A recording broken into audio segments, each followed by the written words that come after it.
Hello दोस्तों एवं मेरे प्यारे छात्रों, मैं अजय कुमार स्वागत करता हूं फिर से अपने YouTube channel edu knowledge study point पर। दोस्तों, हमने हड़प्पा सभ्यता के बारे में बहुत सारी जानकारी इकट्ठा कर लिया और कुछ स्थल हमने मानचित्र पर भी देखा तथा वहां से क्या क्या प्राप्त हुए वस्तुएं और कहां किसने खोज की, किस नदी के किनारे खोज हुई, ये सारी चीजें हम पढ़ चुके हैं। और आज हम सिंधु घाटी सभ्यता का तीसरा पाठ पढ़ने जा रहे हैं जो कि काफी महत्वपूर्ण है और यह आपके एग्जाम्स के लिए काफी महत्वपूर्ण साबित होगी। और इसके साथ ही आपका सिंधु घाटी सभ्यता चैप्टर आज खत्म हो जाएगा। तो शुरू करते हैं आज का वीडियो। आज हम सिंधु घाटी सभ्यता का तीसरा पाठ पढ़ने जा रहे हैं और इसमें हम सबसे ज्यादा अभी जो ध्यान देने वाले हैं वो है नगरीय सभ्यता पे। बार बार चर्चा हुई है कि सिंधु घाटी सभ्यता पूर्ण रूप से नगरीय सभ्यता थी जिसके कारण वह विश्व प्रसिद्ध था।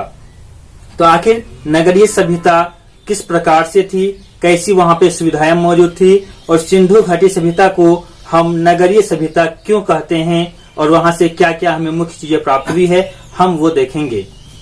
तो दोस्तों, हम देखते हैं नगरीय सभ्यता के बारे में अब यहाँ क्या क्या खास बातें हैं। तो नगरीय सभ्यता में सबसे पहले हम शहर की बात करेंगे कि नगरीय सभ्यता के अंतर्गत जो पहला पॉइंट है हमारा वो है शहर का। सिंधु घाटी सभ्यता में शहर दो भागों में बटे हुए थे, एक दुर्ग और दूसरा निचला शहर के नाम से जाना जाता था। इसे हम पश्चिमी टीला और पूर्वी टीले के नाम से भी जानते हैं। तो यहाँ पे हम शहर के दो प्रकार के बारे में पहले जानेंगे कि कौन कौन से थे। तो पहला प्रकार जो है वो दुर्ग है। दुर्ग जो कि छोटी बस्ती हुआ करती थी, छोटा शहर हुआ करता था, लेकिन यहाँ पर शासक और पुरोहित तथा बड़े लोग रहते थे, यानी उच्च अधिकारी लोग रहा करते थे। और इसे दुर्ग को हम पश्चिमी टीला के नाम से भी जानते हैं। इस पश्चिमी टीले को नाम दिया गया दुर्ग का और पूर्वी टीले को नाम दिया गया निचले शहर का।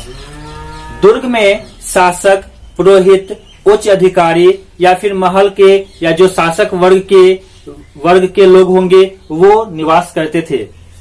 दुर्ग की खास बात है कि यह ऊंचाई पर थी और निचला शहर नीचे। निचला शहर से स्पष्ट होता है कि यह नीचे की ही बात है। तो निचला शहर नीचा था, नीचे में था और यह बड़ा था, जहां पर आम लोग रहते थे, शिल्पकारी, किसान, श्रमिक, कृषक या आम जनता, ये सारे निचले शहर में रहा करते थे, जो कि अपेक्षाकृत क्षेत्रफल की दृष्टि से बड़ा हुआ करता था, लेकिन यह नीचे हुआ करता था। और दुर्ग जो कि क्षेत्रफल की दृष्टि से छोटा था, लेकिन यह ऊंचाई पर था और इसमें बड़े उच्च अधिकारी, शासक, पुरोहित रहा करते थे। तो दुर्ग को हम पश्चिमी टीला और निचले शहर को हम पूर्वी टीले के नाम से जानते हैं। इसमें श्रमिक, कृषक, जनता, आम लोग रहते थे। तो ये हो गई गृह, यह शहर की बात होगी। शहर दो भागों में बटा हुआ था। लेकिन दोस्तों, इसमें भी एक अपवाद है और वह अपवाद है धोलावीरा। धोलावीरा एक ऐसा क्षेत्र प्राप्त हुआ जहां बस्तियां या शहर दो प्रकार के नहीं बल्कि तीन वर्गों में बटे हुए थे। यानी वहां पर दुर्ग और निचले शहर के नाम से जो टीले मिले वो तो मिले ही, लेकिन एक बीच का मिला जिसे मध्यम शहर के नाम से जाना गया। इसे जाना गया मध्यम शहर के नाम से। यानी अगर सवाल पूछा जाए सिंधु घाटी सभ्यता में किन स्थान से शहर के तीन रूप या तीन प्रकार प्राप्त होते हैं, तो वो है धोलावीरा। धोलावीरा से हमें इस साक्ष्य के रूप में प्राप्त हुआ है कि वहां पे शहर तीन वर्गों में विभाजित थे। बाकी जितने भी हड़प्पाई शहर मिले हैं वह दो भागों में ही विभाजित थे, दुर्ग और निचला शहर। यह हो गई पहली खास बात नगर सभ्यता की। दूसरा हम आते हैं, दूसरा पॉइंट है गृह स्थापत्य का। गृह मीन्स घर, यानी उस समय जो घर की स्थापना की गई थी उसके संदर्भ में भी कुछ बातें कही गई है। वो क्या है हम देखते हैं। सबसे पहली बात है कि जो घर हुआ करता था वह एक आंगन पर केंद्रित हुआ करता था। मीन्स एक आंगन बीच में और उनके चारों तरफ कमरे बने होते थे। एक आंगन पर केंद्रित चारों तरफ कमरे बने होते थे। यह गृह स्थापत्य के बारे में मैं आपको बता रहा हूँ कि नगरीय सभ्यता यानी मोहनजोदड़ो या हड़प्पा में जो हमें नगरीय सभ्यता के अवशेष मिले हैं, वहां पर गृह स्थापत्य किस प्रकार से था। तो एक आंगन पर ही केंद्रित होते थे और चारों बगल से कमरे बने होते थे। हर घर में स्नान घर, कुएं के भी साक्ष्य मिले हैं। साथ ही साथ जो स्नान घर होते थे, अगर हम इसे स्नान घर मान लेते हैं, तो स्नान घर से जो पानी निकलती थी वह एक पतली नाले के माध्यम से वह मुख्य सड़क में जाकर मिल जाती थी और मुख्य सड़क के किनारे पर नाले बने होते थे। और यही जो घर से निकलने वाले पानी थे, गंदे पानी, वो जाके इसी मुख्य नाले में मिल जाती थी और यह सड़क होते हुए, सड़क के माध्यम से नहर जो सड़क के किनारे मुख्य नाला बना हुआ था, वह होते हुए बाहर शहर से दूर जाकर किसी नदी तालाब में मिल जाता था। तो यानी यहाँ पे घर से जल निकासी की व्यवस्था भी अच्छी थी, जिसके कारण की जो है कहीं पे पानी जमा नहीं होता था। इसके बारे में और भी हम आगे जानेंगे। और इसकी खास बात और भी है, यहाँ पे हर घर में लगभग कुएं मिले हैं।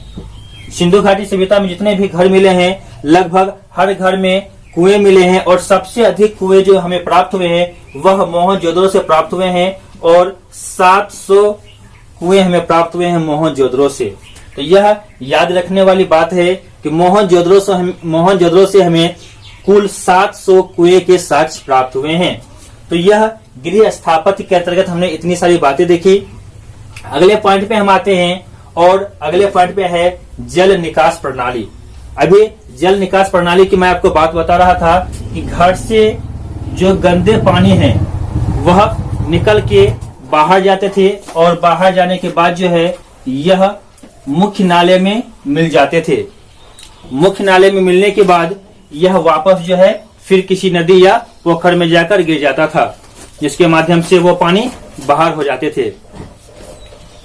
अब हम बात करते हैं आगे कि इसमें और कुछ खास बात क्या थी।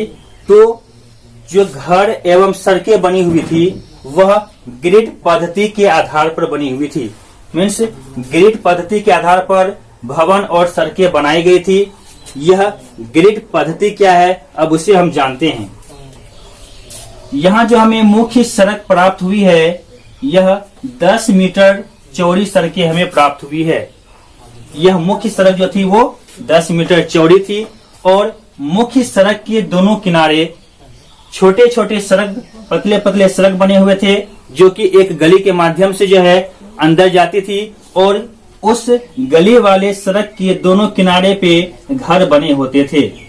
यह एक सुनियोजित ढंग से घर बनाया गया था कि सारे एक लाइन में होते थे और सड़कें भी सीधी होती थी और इसमें जो भी दरवाजे खुलते थे वह जो है इसी गली में खुलते थे, यानी मुख्य सड़क पर नहीं खुलते थे। और इसमें एक अपवाद है, जो शहर है वो है लोथल। लोथल में हमें देखने को मिलता है कि यहाँ पे दरवाजा जो है वह मुख्य सड़क की ओर खुलती है। बाकी जितने भी हड़प्पा स्थल प्राप्त हुए हैं वहां पे दरवाजा जो है वो भीतर खुलता था, न कि मुख्य सड़क की ओर।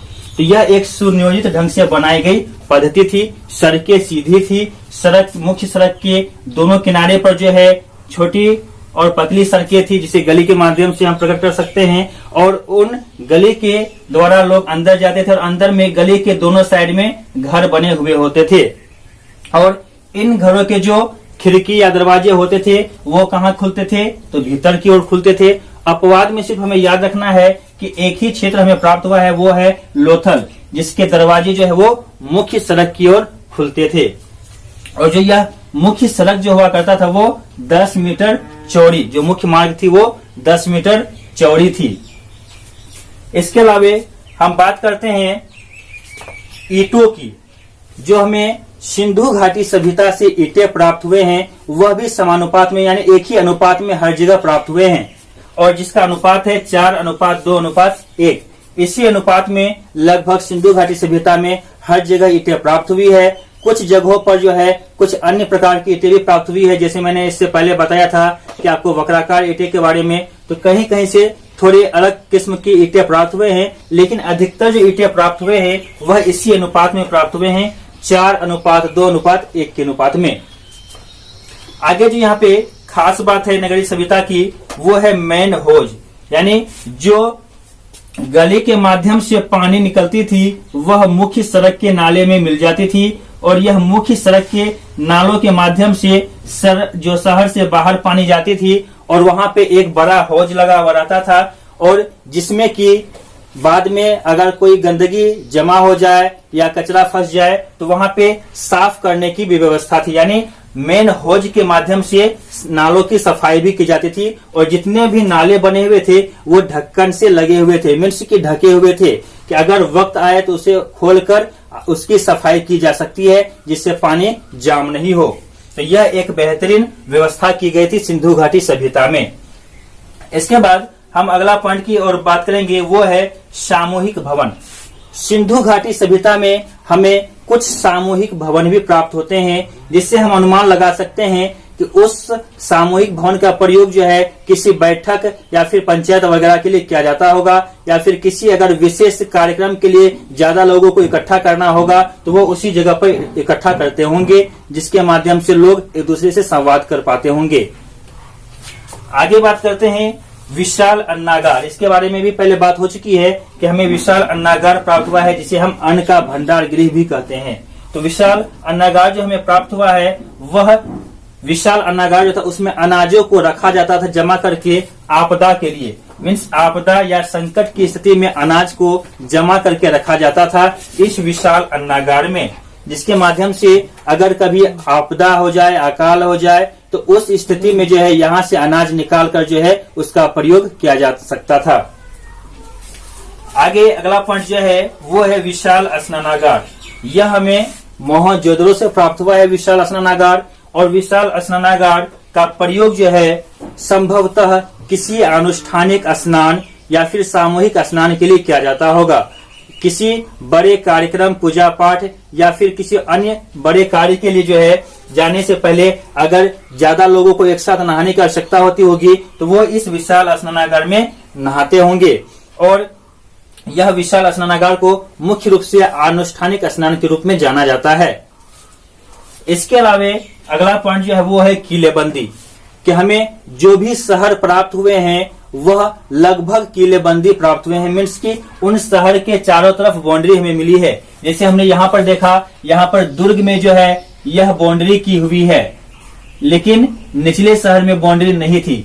लेकिन कुछ ऐसे भी शहर मिले हैं जहाँ पर दुर्ग और निचला शहर दोनों में बाउंड्री मिली है, दोनों को जो है चारदीवारी से घेरी गई थी। साथ ही साथ कहीं पर ऐसे भी क्षेत्र प्राप्त हुए जहां दुर्ग और निचले शहर को एक ही बाउंड्री में घेरी गई थी। तो इस प्रकार से कई स्थलों पे कई प्रकार से जो है हमें दीवारें देखने को मिलती है या घेरेबंदी देखने को मिलती है। तो यानी घेरेबंदी और किलेबंदी भी उस समय महत्वपूर्ण रहा होगा, जिसके माध्यम से चोर या डकैत या किसी जंगली पशु से रक्षा के लिए जो है काफी कारगर साबित रही होगी।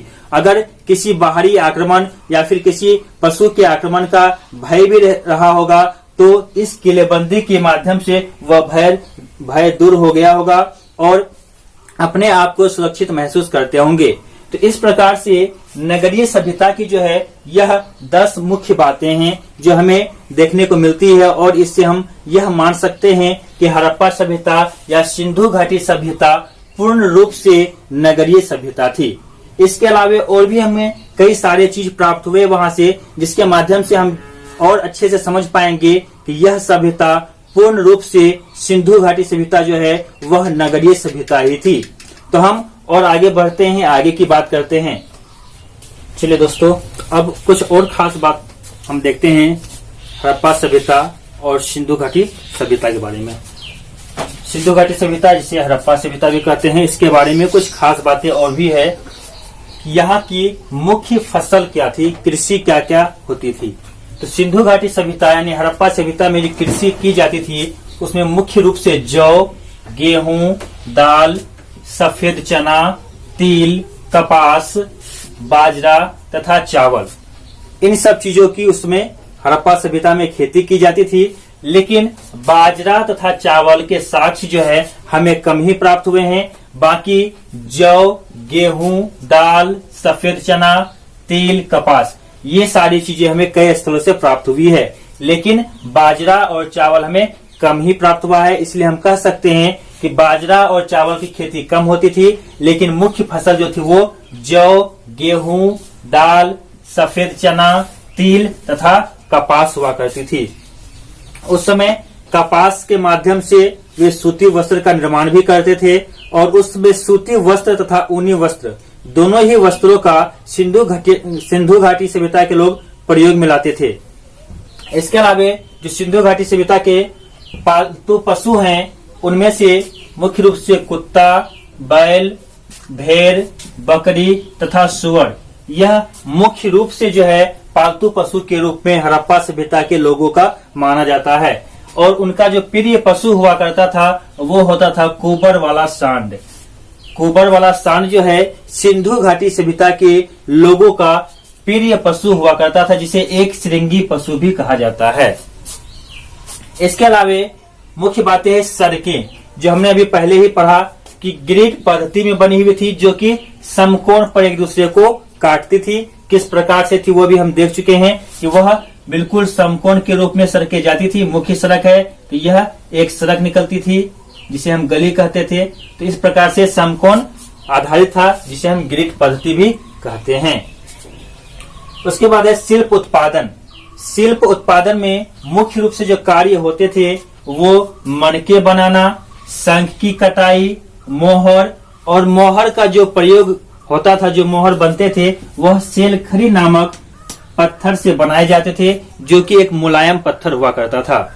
इसे आपको याद रखना होगा दोस्तों कि मोहर का प्रयोग जो होता था और मोहर बनाने में जो प्रयोग में लाए जाते थे वो पत्थर थे सेलखरी, यानी सेलखरी नामक पत्थर का प्रयोग किया जाता था मोहर बनाने में, और यह एक मुलायम पत्थर हुआ करता था। इसके अलावा बाट बनाना भी वहां का हड़प्पा सभ्यता का मुख्य कार्य था, और बाट जो बनते थे वो चट नामक पत्थर से बनाए जाते थे।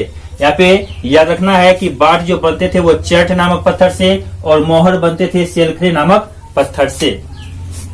इसके अलावा जो लिपि में खुदाई के दौरान या जो साक्ष्य के रूप में प्राप्त हुई है, लिपि जो सिंधु घाटी सभ्यता की थी वो दाई से बाई ओर लिखी जाती थी।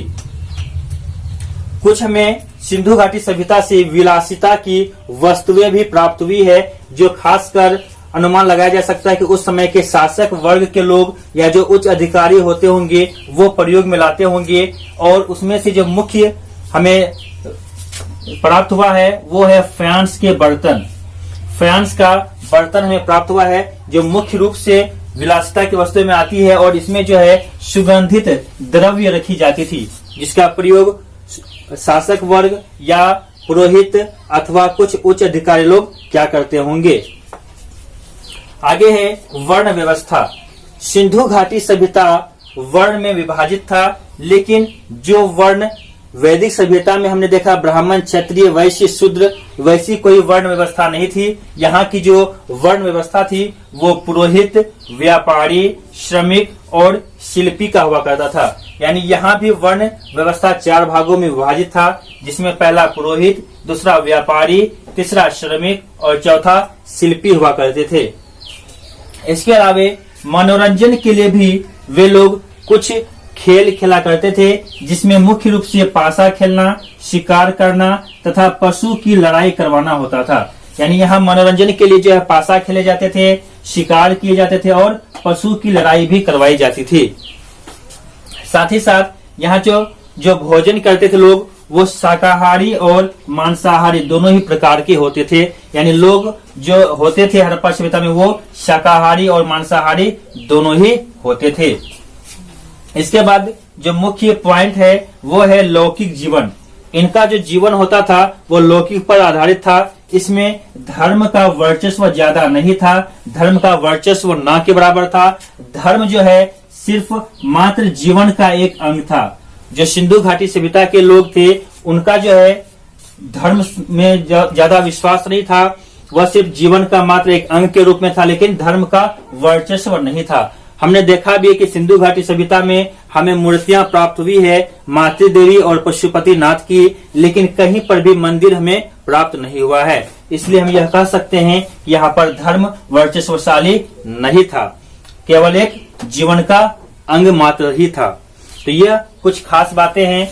इसके बाद हम जानते हैं आगे कि कौन सी ऐसी चीज थे जो यहाँ से आयात या निर्यात किए जाते थे। हम आयात और निर्यात की जाने वाली वस्तुओं के बारे में अब जानेंगे।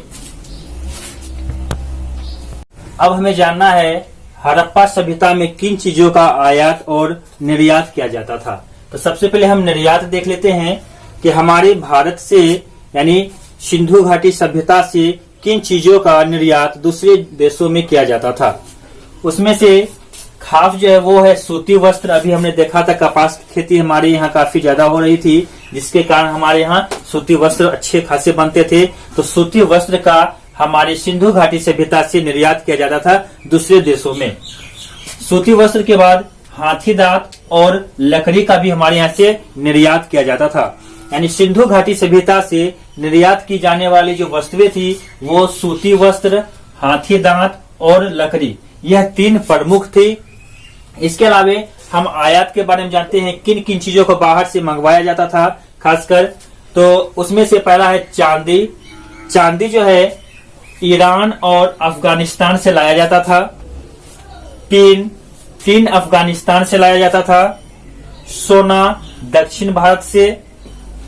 तांबा खेतरी जो कि राजस्थान में स्थित है। लाजवर्द जो कि मेसोपोटामिया से आता था। शंख नागेश्वर और बालाकोट से। नागेश्वर दक्षिण भारत और बालाकोट हम जान चुके हैं पहले ही मानचित्र में कि यह पाकिस्तान में है वर्तमान में। उसके बाद है सेलखरी, और अभी मैंने आपको बताया था सेलखरी एक मुलायम पत्थर हुआ करती थी जिससे कि मोहर बनाई जाती थी। तो सेलखरी जो है वो राजस्थान और गुजरात से लाई जाती थी। यानी यह मुख्य चीजों का जो आयात होता था वो कहां से होता था उसको हमने देख लिया। यह महत्वपूर्ण है, एग्जाम में पूछे जाते हैं। एक बार पुनः रिकॉल कर लेते हैं।